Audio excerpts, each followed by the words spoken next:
Dewan Juni yang kami banggakan dan kami cintai, teman-teman seperjuangan, para peserta Syadil Quran yang dirahmati Allah Subhanahu wa taala. Amin Allahumma amin. Amin. Di luar sana salah satu dari mereka pernah berkata, barang siapa yang melakukan suatu hal secara terus-menerus, maka akan membuat pelakunya menjadi ketahuan. Maka bersyukurlah kita semuanya berada di sini karena apa? Karena setiap harinya kita dibiasakan oleh Allah untuk selalu melihat, untuk selalu mendengar, bahkan kita selalu mengamalkan sesuatu yang namanya kebaikan. Maka kita semua di sini adalah para pecandu kebaikan. Alhamdulillahirabbil alamin. Allahumma shalli ala sayyidina Muhammad. Semua amal kita masih ada dua kemungkinan. Yang pertama diterima oleh Allah dan yang kedua tidak diterima oleh Allah. Kecuali sawah kita kepada Nabi Muhammad sallallahu alaihi wasallam. Faqabuluha haqqun biduni taraddud. Hadirin karamin rahimahullah taala. Marilah kita sejenak menengok ke alam luar jendela. Kita lihat banyak sekali teman-teman kita, saudara-saudara kita yang masih menjadikan hal-hal yang berbau maksiat sebagai kebiasaan sehari-harinya. Masih banyak sekali saudara-saudara kita di luar sana yang masih berkecimpung, yang bergelut dengan dunia minuman, dunia perjudian, dunia perempuan, syahwat mereka. Banyak sekali di antara mereka yang masih mengumbar syahwat, mengumbar maksiat di depan umum, bergandeng tangan, saling berpelukan dengan orang yang disebut pasangannya atau tanda kutip pacarnya. Padahal kita sama-sama tahu bahwa tiada ikatan yang syah antar keduanya. Nauzubillah, nauzubillah. Dan yang paling mencengangkan, karena sekarang banyak sekali muncul ormas atau organisasi-organisasi Islam mahasiswa yang beraneka-ragam pula, dan tidak jarang dari mereka yang saling menjustifikasi dan saling berselisih pula. Ini sesat, ini bid'ah, dan ini kafir. Alhamdulillah min dzalik. Padahal kita semua tahu bahwa man qala li akhihi ya kafir faqad ba'a biha ahaduhuma. Barang siapa yang mengatakan kepada saudaranya sama muslim, hai kafir, maka salah satu dari mereka pasti menjadi kafir. Ya Allah, naudzubillah min dzalik. Maka bagaimana respon kita?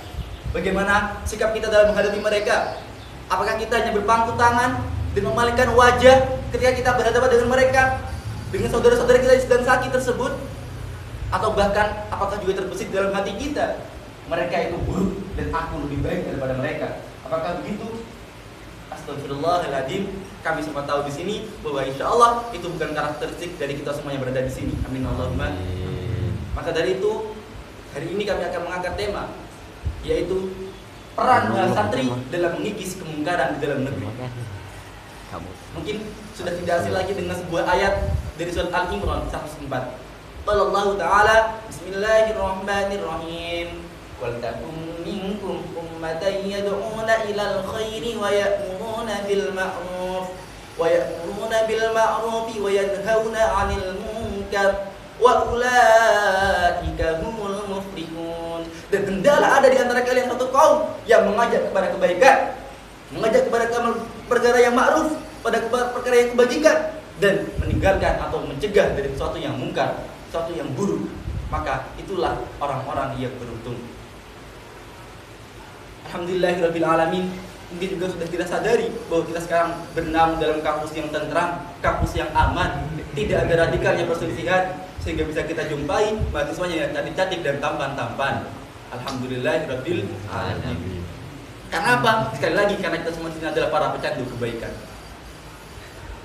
Terus kita sudah melakukan program-program banyak sekali di kampus kita, kajian-kajian Islam, pengajian yang itu sebagai wadah dari amal ma'ruf kita, sebagai wadah untuk mengajak semuanya ke kebaikan. Namun sudahkah kita untuk mencegah kemungkaran, mengoptimalkan kemungkaran, mencegah keburukan yang berada di sekeliling kita? Sudahkah? Sudah belum? Belum sudah. Adakah di antara kalian yang pernah mendatangi para keturunan orang yang berjudi, kemudian kalian berkata, ya ayyuhal penjudi, judi itu haram? Maka saya yakin kalian datang dengan niat baik-baik, namun kalian akan kembali dengan muka tidak baik-baik karena bejel-bejel. Kayak muka-muka. Ditonjol-tonjol. Jadi bagaimana kita caranya untuk mengoptimalkan yang namanya nahi mungkar, yang namanya mencegah keburukan? Maka di sini kami akan mencoba menguraikan solusi-solusi tersebut. Qala Rasulullah sallallahu alaihi wasallam, "Man ra'a minkum munkaran falyughayyirhu bi yadihi, fa illam yastati' fa bi lisanihi, fa illam yastati fa bil qalbi wa dzalika adhaful iman. Rasulullah sallallahu alaihi wasallam bersabda, barang siapa di antara kalian melihat suatu kemungkaran, maka ubahlah kemungkaran tersebut dengan menggunakan tangan, dengan menggunakan kekuasaan kalian. Namun bila menggunakan tangan dan kekuasaan masih belum cukup, masih belum bisa merubah kemungkaran tersebut, maka gunakanlah lisan kalian, gunakanlah tutur kalian, gunakanlah nasihat kalian untuk mengubah kemungkaran tersebut.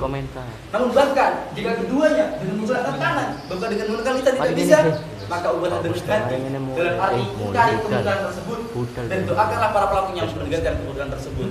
Namun itu adalah tingkatan orang yang lemah imannya. Maka bisa kita tarik kesimpulan. Solusi yang pertama yaitu dengan kekuasaan.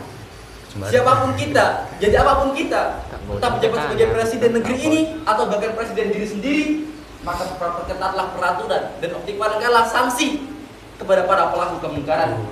Misalkan ada orang yang mencuri, misalkan ada orang yang berzina, jangan hanya tidak lanjuti, bisa-bisa saja, jangan. Namun perketatkanlah sanksi mereka sehingga mereka jeda dan tidak ada lagi orang yang ingin melakukannya.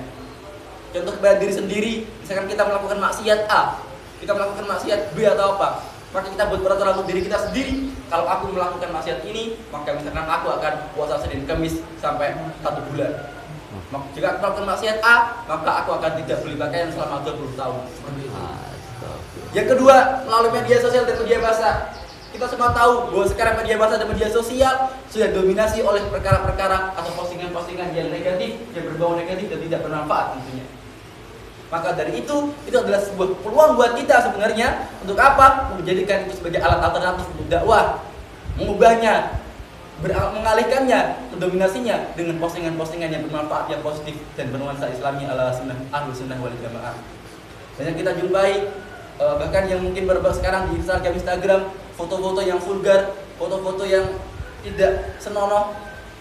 Sering saya juga pernah menjumpai ada foto perempuan yang menonjolkan bagian-bagian menonjolnya yang vulgar, pose vulgar.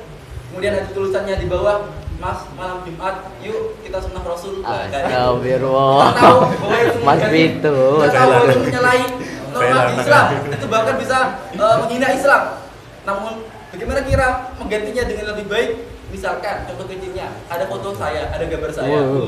Kemudian ditaruh di bawahnya ada perkataan imam idaman, yaitu imam yang tidak ala finan namun qabil kunan.